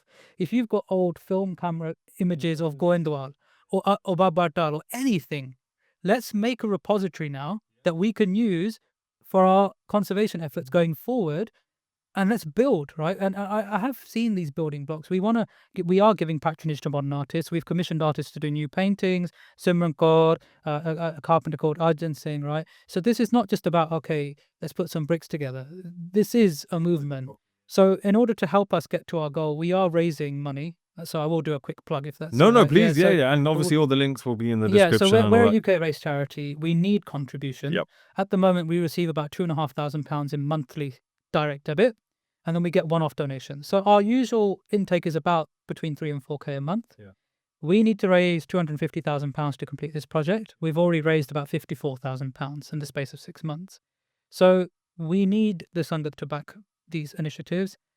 I can't, we've got the Vasti Astan lined up, but there's lots of, every week somebody sends us a building and says, can you save this? I'm like, yeah, I'd love to. I've got the experts. We've got the vidya. We can do all of it. We just don't have the money, right? So in some ways, Maharaj on huge Kirpa, what I thought would be the challenging thing is finding the experts. No, we've got them in abundance. And the karigars, we need the funds. So look at our Instagram page. You can see these reports at our website, www.virāsatī.org. So exactly what's in this is online. Okay, The cool. So PDF the PDF versions are is- there for Because I'm people to gonna peruse. because these are quite exciting to go through. So I'm Yes, gonna have a read. Have a when I get read, minute. please. Yeah. So, and there are opportunities for us to go and do even more high profile Astan. They are starting to present themselves, but we need to get into a position where our funding base It's sustainable. growing. Yeah. it is growing. Like, I'd like to really say thank you to everybody and to yourself, Ahmed, people who have supported us so far, given us platforms, given their mind, body, or time, whatever it is, to this seva. A heartfelt thank you. It's all Maharaj's Kirpa. They're doing the seva, but hopefully for the reasons that we've discussed in brief today, people can understand why this seva is so important, and where we look to take it to the future. Yeah, and what we've shown is that there's no excuse not to save this heritage now, because we've got the expertise. They were always there. That's the thing. These people were always there. They just needed to be tapped into. And when we see them working, so with our visit during the Haveli, not to take up too much time, we could see the excitement that they had as well-respected engineers in this field. Like, they are at the top of their league, right? But they were like kids in a candy shop at this Haveli, because it really means tested something to them as well, though. it tested their knowledge as well, and it's exciting for them because it's a completely different project to what they're used to, which is working in situ or just doing repairs of this. We've given them complete reign on this Haveli in a respectful sense. Do what's needed. To do what's needed to get it back to where it once was. And it's amazing to see, and the proof is in the pudding, like we say. You can follow the page and see the progress that we're making already, but the people exist that can carry out this work. That's not an excuse anymore. And this Haveli, right, people don't understand, right? We all come from Punjab mainly. This Haryana area, this Gyanitika Singh is providing Santhya for over, globally 400 students. But we met students at this, up in the site office opposite, because that's where they've got the temporary gurdwara. He's got kids cycling from 10 kilometers away to come and do their Aad and Dasam Santhya, Ladivar, right? So people say to us, oh, what's it going to be? I'm saying it's already doing the job. Already, But imagine in a It's year and a half or 2 years' time that these kids who are cycling from 10 kilometers away are doing their Aad and Dasam Santhya in a historic gurdwara that's been restored sympathetically using cutting edge and higher standards. It not only is serving a need for a community that doesn't get that much attention, right? Because that whole area, there aren't that many Sikhs around, and they need this for their Gurmat Prachar, but they're also doing it from a Astan that is a flagship project, and it's something, a misal, an example for the community to look at and say, let's do this across the board. Yeah. Can you imagine the psyche of the students walking into that courtyard day in, day out, doing this and doing that, and learning how to do poetry as well? Well, there's two Itihasic Gurdwara there, Guru Tegh Bahadur Ji's, Manji Sahib and Nim Sahib. And Manji Sahib is only where a few Kavi minutes Santokh walk. Singh used to go and do katha. He used to do his poetry, make it, and then go and do katha of it at Manji Sahib. And we've got drone footage of it, literally the two sites together. So this is living history coming together, and it's just like... And those have been knocked down and remade new. So just a few minutes walk was the Haveli where... So the Haveli is the most Puratan thing there. Yeah. That's so... So we're so lucky with this bittersweet Haveli. almost. It's bittersweet, it is bittersweet. But I just think, going forward, we have to as a community think about what these sacred spaces mean and what they mean to the overall picture of Sikhs and how they can actually galvanize spirit. Now, Dr. Jawahar Singh, who's been on your podcast, does the Suraj Prakash. He's actually in the Haveli today. He's been in India for Sant Gyani Inderjit Singh Rakhiwale's their Antam Sanskar. Yeah. But he's visited. So he's actually today recorded a Suraj podcast in the Haveli. And I can see it from the pictures that he sent how much it means to him. You can see him glowing. Yeah. And you can see, what impact is that going to have on his listeners when he puts that material out there. This is the Sikh community is a global one, but we all drive our inspiration from that land there. But for someone who's so interested in the history as Jawala is, and for someone who's put so much time into it, getting that opportunity, like I can imagine how he would feel. Yes. Because like, yeah, insurmountable. Like, it's Yeah, and incredible. my feeling is, look, we all people have their own personal opinions. That's fine. But going forward, if there are Guru Asthans that are still there that can be saved, imagine going back. Because we've seen people, Bibi Nanki Ji's Ghat be remodeled and turned into a new Gurdwara, and the whole Puratanta gone. We've seen it time and time again. I would love in the future to come across any Asthans that are linked to Guru Sahib Ji. If we can restore them, then can you imagine how people would feel walking through structures that, in fact, we did come across one in Manji Sahib in Kirkiratpur. There's a chabara, a very small structure within a modern Gurdwara that they say is Bibi Viro Ji's residence, which was Guru Hargobind Sahib's daughter. And they've got inside this small building, and it is Puratan, as we looked at and we saw the old bricks inside of it. It had Guru Nanak Dev Ji's Seli Topi. It had a pothi that they say is Guru Hargobind Sahib Ji's. And they had a shawl that had kadai embroidery that they say there was Viviros. And at the back of the Astan, there was an old, remember, there's an old gateway. Yeah. And Very much like the Haveli entrance. so there is opportunity to go back and We undo just have to some find of it. this. Yeah. We just need to do the research, and then we need the backing of the community to do it. And then, Jawala Singh's gone there today. These sites are there in Angani Tikka Singh. They've been doing some arguments there whilst the building's been threatening to fall on them, for God's sake. They've done Kirtan, they've even done a Khand part in that courtyard, which is like, this is their Shraddha, and so these buildings are there. I don't want to see them become the purview of the elite. I don't want to see the common man shut out. I want our children, and it really is about them. I've got a 1-year-old, you have a newborn, he's got a 2-year-old. I want them to be able to go back and look at something and say, wow. Yes. Right? Without having to read anything. And also connects them to something that's beyond us. That's beyond us. Yeah. To our tradition. Yeah, completely. Because I think, coming back to your earlier question about why sometimes people have different perspectives, as a diaspora, we are constantly thirsting for that connection back. Yeah. I think that maybe that's why we have slightly different perspectives. Yeah. But for us, going back and being able to root ourselves back into a tradition, that sometimes I do feel like it's trying to exclude us. Yeah. So, it feels that way because sometimes, we don't belong here and sometimes we don't belong there. But we're trying to insert ourselves into this tradition of Sikhi, and you want to widen it to Punjabiyat or whatever you want to call it, that ancestral place where we've come from. That's why we're doing this work. Yes. Otherwise, it could be quite Otherwise, easy. you wouldn't care. I'd just sit there. I'd have my wife might be a bit happier if I wasn't doing all of this because it's consuming so much time. I can imagine. But this is why, you've driven from Coventry and I've come from East London. He's come from down the road. Hey, down the road. Yeah. Because guess who was late, right? But that's what moves mountains, though. No, of course, right? Of course. It's that drive and passion inside. There is a renaissance going on. So even like in the last few years, we've seen like the increase of interest in Rag Vidya. You've seen the interest in Shastras, right? Yeah. Collecting, and not only collecting but making Shastra as well. Art as well, art Likhai as well. There's loads of like teams and in Punjab as well that are picking up the bastion of sort of scriptures and writing. The Asthans was the last one missing to be able to save them. Yeah. So like Rishabh Singh said at the beginning of the podcast, these were the places where all of this can come into one place. Yeah, completely. And this, the Haveli, like I was saying, for all these videos to happen, they need a place to happen. The Haveli is going to have, Santhya going, it's going to have we're going to create a museum space on Kavi Santokh Singh. And, we will actually be able to do it in a bilingual way that hasn't really been seen in Sikh spaces in India, as far as I've seen, right? We have gone way over time, yeah. And I, if I had my way, I would continue and we go in for hours and hours. I just want to say a few things. First of all, everyone listening and watching, the links to donate and to contribute are below. But also, I just think it's incredible to hear what you guys are doing and how you're doing it. I think our community is always miles behind with things like this. So I hope these type of podcasts get the word out there more, and I hope more and more people contribute. We're gonna have to do a part 2 because I actually didn't ask you any more than 2 questions, which is hilarious, right?